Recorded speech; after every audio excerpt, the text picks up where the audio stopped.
नमस्कार, मॉरिफज एक्सप्रेस आप देख रहे हैं। अभी हम मुजफ्फरपुर में मौजूद हैं और हमारे साथ पुष्पम प्रिया जी हैं, प्लुरल्स पार्टी की ऑल इन ऑल। और सबसे बड़ी बात हमारे साथ चंदन कुमार जी हैं, जो भारतीय छात्र युवा एकता मंच का, हालांकि अभी जस्ट कुछ दिन पहले ही इसका नींव रखी गई थी और आज इसको लेकर के पुष्पम प्रिया जी आई हैं। क्या कहना चाहेंगे मैडम? ये जो संगठन इन्होंने बनाया है वो एक दोनों ही विचारधाराओं का एक मिलन जैसा है और हमने लगभग 5 घंटे हम यहाँ रहे हैं, सबकी बातें सुनी हैं, सभी युवा लोगों की बातें सुनी हैं। युवा सशक्त है और इस तरीके के जो संगठन होते हैं उनकी बहुत ही ज़रूरत है कि वो युवा के जो भी प्रश्न हैं वो उठा के सरकार पे दबाव और उसी का ये काम कर रहे हैं। सरकारों को ये समझने की ज़रूरत है कि सशक्त युवा से ही सशक्त सरकार बनेगी। इसलिए जो भी मांगे यहाँ पे उठती हैं, जो उठाते हैं, उन मांगों को गंभीरता से लेने की ज़रूरत है और आज हम उन मांगों के साक्षी रहे हैं, जिनके साथ हैं, जो भी इनकी मांगे हैं, जो उठाते हैं, उस पर हम भी आवाज़ उठाएं।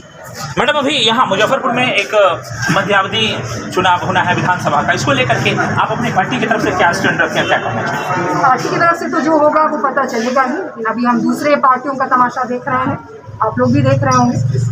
यही है, उन्होंने प्रजातंत्र को हास्यास्पद बना के रख दिया है। विचारधारा के इतने बड़े दिन सभी बिहारियों को सोचने की ज़रूरत है कि बिहार में विचारधारा का कैसा मजाक बना के रख दिया। तो इस पार्टी से पिछले बार लड़ने वाला था, अब उसको इस पार्टी ने टिकट दे दिया, उसको उस पार्टी ने टिकट दे दिया। तमाशा है, बहुत ही दुर्भाग्य और बहुत ही दुखद है। मुजफ्फरपुर से उसका क्या विकास होगा, गोचार से उसका क्या विकास होगा, आपको भी मालूम है। पिछले 30 वर्ष प्लुरल्स पार्टी का क्या स्टैंड है इस पर?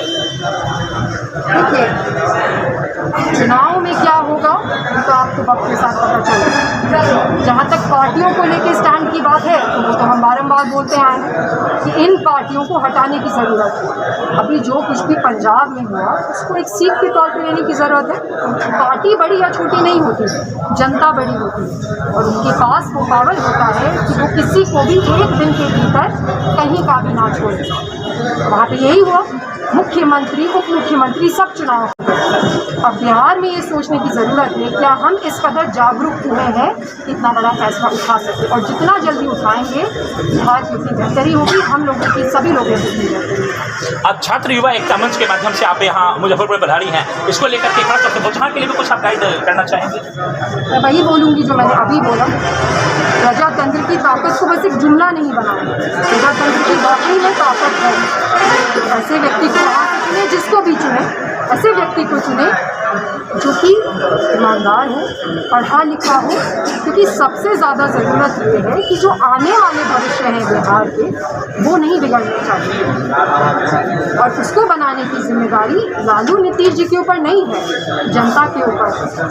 यही कहना चाहूँगा। जी, बहुत बहुत धन्यवाद मैडम, हमारी चैनल के माध्यम से। सबसे बड़ी बात है, अभी पुष्पम प्रिया जी है जो यहाँ पहुँची हुई थी, प्लुरल्स पार्टी की अध्यक्षा हैं, और सबसे बड़ी बात है कि आज जो युवाओं को लेकर के भारतीय छात्र युवा एकता मंच के माध्यम से आज जो प्रोग्राम रखा गया था, इसमें एक सबसे बड़ा अहम दिन मैडम ये भी है कि वो जहाँ चुनाव को लेकर के कल लास्ट नॉमिनेशन का डेट है और आज तमाम पार्टियां नॉमिनेशन की, इसमें बड़े उथल पुथल देखने को मिला। रातों रात पार्टियां बदल करके नामांकन किया लोगों ने। आरजेडी वाले हैं तो वो चले गए कई पार्टियों, हालांकि हम नाम नहीं कहेंगे, लेकिन कई पार्टियां, जैसा कि आम जनता देख रहे हैं। पुष्पम प्रिया जी ने अभी जो कहा कि आने वाले समय में ये भविष्य आम जनता को सोचना है, नौजवानों को सोचना है। हालांकि आज जो रखा गया था प्रोग्राम नौजवानों के माध्यम से था कि नौजवानों को कुछ ऐसा गाइडलाइन दिया जाए। हालांकि अपने आप को अभी जिस फील्ड में आप आई हैं, विदेशों से पढ़ करके, खासतौर से राजनीतिक में आप उतरी, बहुत बड़ा रोल मॉडल आप मानी जा रही हैं बिहार के लिए। खासतौर से बहुत एक नया आपने दिखाने का कार्य किया, नया गाइडलाइन आपने दिया। लेकिन क्या लग रहा है मैडम, उस गाइडलाइन पे अभी कितने % लोग चल पा रहे हैं, और ऐसे नौजवान जो अभी भटके हुए हैं उनको क्या कहना चाहेंगे आप?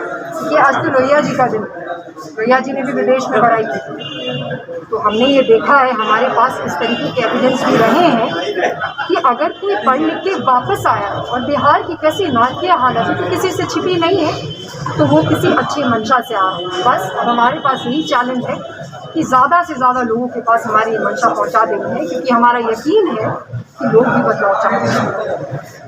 लोग भी बदलाव चाहते हैं, और बदलाव अगर नहीं चाहते तो शायद इस प्रकार की संगठन की आवश्यकता नहीं होती। चंदन जी हमारे साथ हैं, क्या कहेंगे चंदन सर कि इस प्रकार का आयोजन आप क्या सोच करके इस प्रकार की पार्टी का नींव रखा, और हालांकि पार्टी एक संगठन है जिसमें आप नौजवानों को लेकर के विशेष जागरूकता अभियान आपने चलाया है। देखिए, आज का दिन शहीद आजम का दिन है और लोकतंत्र के महान पर्व, लोकतंत्र के महान नायकों का दिन है।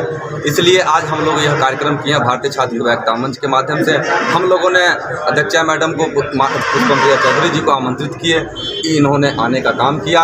सभी टीम के साथ, अपने पूरे टीम के साथ, सुमन जी भी आए, सभी टीम के साथ यहाँ आए और पूरे 5 घंटा हमारे साथ बैठे, हमारी विचारों को सुने और अपनी विचार भी दिए।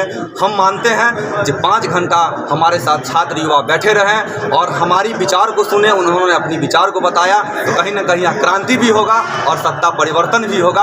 इसको लेकर के हमारी संगठन यही नहीं, पूरे बिहार में यूनिवर्सिटी, कॉलेज, तमाम जगह जा करके जागरूकता करेगी और बिहार में शिक्षित और सुसज्जित सरकार बने, इसकी अपेक्षा भी हम रखते हैं। हम क्रांति ही नहीं करेंगे, हम सरकार पे भी अपने लोगों को बैठाएंगे जो शिक्षित हो और बिहार को चलाने में सक्षम हो। क्या भारतीय छात्र युवा एकता मंच ये बदलाव के लिए ही बनी है और बदलाव करेगी इस बार? बिल्कुल करेगी। हम किसी राजनीतिक दल में नहीं हैं। नजदीक लोकसभा चुनाव में बदलाव होगा या नहीं होगा? बिल्कुल होगा। हम तो प्रयास करेंगे, जो शिक्षित उम्मीदवार होंगे उनको सभी लोग वोट करें, चाहे वो किसी भी पार्टी से हो, उनको वोट करके विधानसभा पहुंचाएं, क्योंकि एक एक विधानसभा का मर्यादा होता है। अगर एक विधायक भी अगर ईमानदार हो तो विधानसभा में आवाज़ गूंजेगी बिहार की। इसलिए हम आग्रह करते हैं जो शिक्षित उम्मीदवार को ही आप चुन करके, शिक्षित उम्मीदवार को ही चुन करके आप लाइए, और ताकि अपने विधानसभा में अगर आवाज़ उठेगी, एक विधानसभा अगर मजबूत होगा तभी, क्योंकि एक एक करके ही जो पूरा विधानसभा मजबूत हो सकता है, हमारा बिहार सशक्त हो सकता है। बिहार अगर फिसड्डी आज अगर गिना जा रहा है, 15 साल तक, 20 साल तक लोग राज कर रहे हैं, उसके बाद भी हमारे बिहार का जो ग्राफ अगर नहीं उठ पा रहा है, उसका सबसे बड़ा कारण कहीं ना कहीं इसी प्रकार का लोकतंत्र है और प्रजातंत्र हमारे यहाँ जो बना हुआ है कि कब रात में आप कौन सी पार्टी में, सुबह कौन सी पार्टी में चले जाएंगे, टिकट को लेकर के कितना होर मचा हुआ है। पैसे के, मैडम से पैसे का खेल का बड़ा जिक्र हो रहा है, इसको लेकर क्या कहिएगा आप? पैसे का ही खेल है, इनकी विचारधारा ही है पैसे वाली, सत्ता वाली, कुर्सी पे बैठते ही हैं कि पैसा चुराएं। क्योंकि रातों रात वाली पॉलिटिक्स जो है उसमें कहीं से विचारधारा की तो बात नहीं आएगी, उसमें सीधे सीधे बात आएगी पैसा फेंको और तमाशा देखो। रातों रात पार्टियां का क्या गाइडलाइन होना चाहिए, हमारा क्या मनोपली लेकर के हम आम जनता के बीच में जा रहे हैं, कहीं से कोई लेना देना नहीं होता है। पैसा आप फेंकिए और पार्टी का टिकट लेकर के जाइए। नया तो नहीं है, मुझे तो जहाँ तक मालूम है पिछले 30 साल से यही हो रहा है, उससे पहले से भी यही हो रहा है। क्या पुल्लस पार्टी के भी टिकट के कोई दाम है?